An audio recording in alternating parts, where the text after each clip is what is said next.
Welcome back. ہم خان صاحب سے بات کر رہے تھے جی کہ آپ کی جو پارٹی ہے تحریک انصاف، یہ تو لگتا ہے کہ کوئی آئیڈیلسٹ کی پارٹی ہے بیکاز اس کا گراؤنڈ کے ساتھ تو کوئی کنیکشن نہیں ہے. کتنے الیکٹیبلز ہیں آپ کے پاس؟ پہلے تو عائلہ میں آپ کو یہ بتانا چاہتا ہوں کہ آپ کے ایکس پریزیڈنٹ جنرل مشرف، میری آخری ملاقات ان سے ہوئی 30 جولائی 2002 میں. اچھا جی. اور یہی جی وہ پورے ملک کے پریزیڈنٹ تھے. خیر میں جی 2004 کے بعد میں ان کو نہیں رکھنا کیوں انہوں نے خود کہا تھا وردی اتارنی باہر. میری ان سے میٹنگ ہوئی الیکشن سے پہلے. جی. تو وہ مجھے کہہ رہے تھے کہ آپ یہ لوگوں کے ساتھ جوائن کر دیں جو میرے ساتھ ہے. میں نے کہا ان میں کئی بڑے کرپٹ نام ہیں. تو انہوں نے آگے سے مجھے کہا کہ عمران تم آئیڈیلسٹ ہو، ریئلسٹ بنو. نہیں لیکن آپ اگر آپ نے ان کرپٹ ناموں کے ساتھ نہیں آپ نے جوائن کیا، لیکن اس کے بعد جن دو قوتوں کو آپ بہت برا سمجھتے تھے، پیپلز پارٹی اور PMLN، آپ تو پھر ان کے ساتھ جا کے بیٹھ گئے. میں کبھی دیکھیں ساتھ بیٹھنے کا مطلب ہوتا ہے آپ کسی کے ساتھ الیکٹرل الائنس کریں. ابھی تک 2 الیکشن لڑے ہیں، اکیلے لڑے ہیں. الیکٹرل الائنس ہم نے ابھی تک کسی سے نہیں کی. ہماری الائنس تھی APDM، وہ صرف اس کا ایجنڈا تھا ریسٹوریشن آف دا جوڈیشری. اس کے علاوہ ہم کسی الائنس میں نہیں رہے. میں صرف آپ کو یہ کہنا چاہتا ہوں جو بڑا کام ہوتا ہے نا وہ صرف آئیڈیلسٹ کرتا ہے.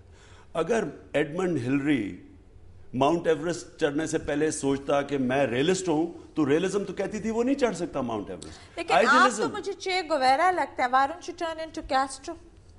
دیکھیں چے گویرا نے بھی اس کی موومنٹ کی وجہ سے بڑی موومنٹ سپارک ہوئی سدرن امریکہ میں. اصل میں اس ملک کو آج جو ریکوائرمنٹ ہے وہ آئیڈیلسٹ کی ہے، وہ ریئلسٹ کی نہیں ہے.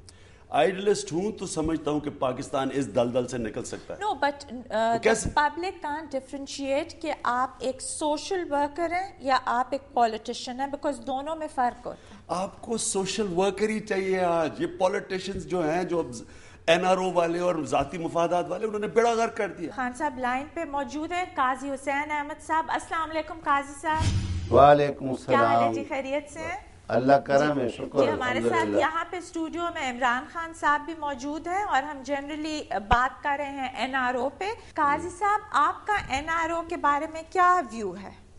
ویسے جی سب سے پہلے جب NRO آیا تھا جی تو اسی وقت ہم نے یہ کہا تھا کہ یہ ایک صحیح اچھا قانون نہیں ہے اور یہ دستور کے خلاف ہے اور کسی ایک فرد واحد کو یہ حق تو نہیں پہنچتا کہ وہ پوری قومی دولت کسی کو معاف کر دے.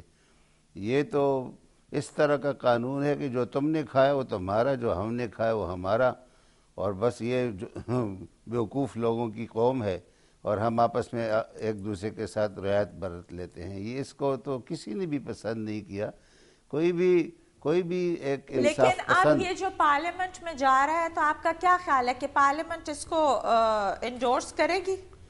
ویسے جی پارلیمنٹ تو اسی NRO کے تحت وجود میں آئی ہے، جو اس کو NRO کو کیسی وہ اس کی مخالفت کرے گی. تو اگر پارلیمنٹ انڈورس کرتی ہے تو آپ اور عمران خان صاحب کی آپ لوگ تو کٹھے تحریکیں چلا رہے ہیں، تو آپ اس کے خلاف تحریک چلائیں گے؟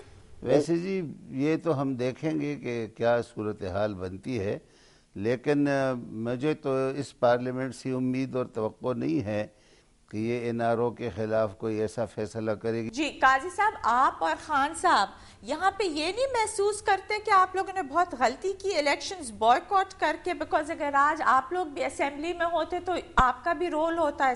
اگر ہم اسمبلی ہوتے بھی تو ہم چند لوگ ہوتے. یہ تو اسمبلی تو کیوں آپ کی تو MMA کی بڑی سیٹیں تھی پچھلی دفعہ. یہ جو اسمبلی ہے یہ تو ناجائز اسمبلی ہے، کیونکہ یہ تو صدر خود سپریم کورٹ نے کہا کہ صدر ناجائز تھا. تو ناجائز صدر نے قاضی صاحب بالکل ٹھیک کہہ رہے ہیں. میں آپ کو شروع میں کہا ہے کہ دیکھیں جب PCO غیر آئینی ہو گیا اس کا مطلب الیکشنز غیر آئینی تھی. نہیں لیکن اس وقت آپ دونوں باہر بیٹھ کے یہ بات کر رہے ہیں نا، آپ پریکٹیکل پالیٹکس میں نہیں ہیں. اب جنہوں نے پاس کرنا ہے NRO یا ریجیکٹ کرنا ہے وہ تو اپنا ایجنڈا فالو کریں گے. پہلا اصولوں کو پینلائز کیا گیا ہے. کیا ہمیں پینلٹی اس لیے ملی ہے کہ ہم اصولوں پہ کھڑے تھے، اور کیا ہمیں اس لیے پینلائز کیا ہم آئین کے اوپر کھڑے تھے؟ لیکن سپریم کورٹ نے جو زرداری نے حلف اٹھایا ہے اس کو تو انہوں نے پریزیڈنٹ صاحب کی حلف کو تو انہوں نے نہیں سپریم کورٹ نے نظریہ سپریم کورٹ نے ہم آئین کے اوپر کھڑے تھے.